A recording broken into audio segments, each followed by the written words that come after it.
श्री स्वामी समर्थ। आज दिनांक 21 मे रोजी गुरुपुष्यामृत योग आहे। आजचा दिवस का महत्त्वाचा आहे? आजच्या दिवशी कोणते असे कार्य केल्यामुळे आपल्याला ते फलदायी होऊ शकतो, कोणता पूजापाठ करावे, ह्या सर्व गोष्टींची माहिती आपण या व्हिडिओमध्ये घेणार आहोत। तर व्हिडिओ शेवटपर्यंत नक्की पहा आणि व्हिडिओला लाईक, शेअर आणि सबस्क्राईब करायलाही विसरू नका। गुरुपुष्यामृत योग हा हिंदू पंचांगानुसार अत्यंत शुभ, दुर्मिळ आणि प्रभावशाली मुहूर्त मानला जातो।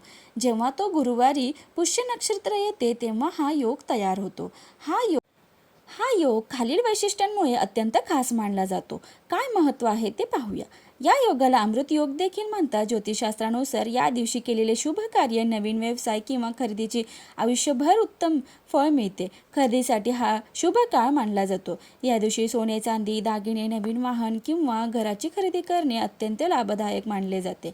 आर्थिक लाभ आणि पूजेसाठी, धन आणि समृद्धीसाठी देवी लक्ष्मीची पूजा करण्यासाठी हा दिवस सर्वोत्तम मानला जातो। या काळात नवीन कामाची सुरुवात करणे, गुंतवणूक करणे किंवा करिअरचे महत्त्वाचे निर्णय घेणे फायदेशीर ठरते। गुरुपुष्यामृत योग हा अत्यंत शुभ आहे। या एखाद्याच्या जीवन प्रवासात ज्ञान, बुद्धी आणि मार्गदर्शनाचे महत्त्व दर्शवते। या काळात लोक प्रार्थना करून, विधी पार पाडून आणि यश, आनंद व आध्यात्मिक ज्ञानप्राप्तीसाठी आपल्या गुरूंचे आशीर्वाद घेऊन त्यांच्याप्रती कृतज्ञता व्यक्त करतात। पंचांगात दिल्याप्रमाणे हा गुरुपुष्यामृत योग विशेष फलदायी असतो। 21 मे 2026 गुरुवार गुरुपुष्यामृत मुहूर्त योग सकाळी 6:05 पासून ते रात्री 2:49 पर्यंत आरोग्यदायी, शुभदायी आणि लक्ष्मीकारक, धनदायी गुरुपुष्यामृत योगाचा शुभदायी पुण्यकाळ आहे। या काळात आवर्जून श्री स्वामीचरित्र सारामृत या पोथीचा एक पाठ अवश्य करावा। तसेच 11 माळी जप, श्री स्वामी समर्थ जप करावा।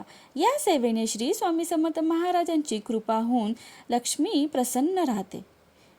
आणखीन कोणते महत्त्व आणि सेवा आपण करू शकतो ते पुढे पाहूया। श्री प्रभू रामचंद्राचे लग्न या गुरुपुष्यामृत योगावर लागले होते, परंतु साक्षात परमेश्वर असून सुद्धा त्यांना सुखाचा संसार करता आला नाही। वैवाहिक आयुष्य अत्यंत खडतर म्हणजेच वनवासात होते। तेव्हा पासून अशी एक धारणा आहे की प्रथा रूढ झाली की या योगावर विवाह करत नाहीत। बाकी सर्व कार्यास शुभ, पुण्यदायी असा हा योग असतो। गुरुवारी आलेले हे पुष्य नक्षत्र मात्र लहान बालकांना औषध प्राशन करण्याकरता व सुवर्ण जल प्राशन करण्यासाठी फार उपयुक्त असतो। हे नक्षत्र श्री लक्ष्मीकारक आहे। चांदीचे निरंजन या नक्षत्रावर आणून सलग 12 दिवस चढत्या क्रमाने वात प्रज्वलित करून लावावी व नंतरचे 12 दिवस उतरत्या क्रमाने एक वात कमी करावी। शुद्ध गाईचे तूप वापरावे। हा अत्यंत प्रभावी लक्ष्मीप्राप्तीसाठी व आर्थिक प्रगतीसाठी करायचा उपाय आहे। अर्थातच त्या व्यक्तीने नित्यसेवा केलेली असणे व करणे आवश्यकच आहे, हे गुण लवकर येतो। तसेच या पुण्यकाळात नित्यसेवा व ग्रंथातील धन्वंतरी मंत्राचा व सर्व रोगनाशक मंत्राचा एक माळ जप करून ते तीर्थ घरात सर्वांनी घ्यावे। नित्यसेवा या काळात करता आली तर अतिउत्तमच आहे। तसेच हा योग लहान बालकांना औषधीयुक्त सुवर्णजल प्राशन म्हणजेच पिण्यासाठी करण्यासाठी अत्यंत शुभ असते। यास सुवर्णप्राशन संस्कार असे म्हणतात। पुष्य नक्षत्र हे औषधी व रोगनिवारण करणारे शुभ नक्षत्र आहे। डॉक्टरांनी लिहून दिलेली औषधे घेण्याची सुरुवात जमले तर या गुरुपुष्यामृत योगावर करावी। आजच्या दिवशी तुम्ही कोणत्या गोष्टीची खरेदी केली ते मला कॉमेंट करून नक्की सांगा। व्हिडिओला लाईक, शेअर, सबस्क्राईब करायला विसरू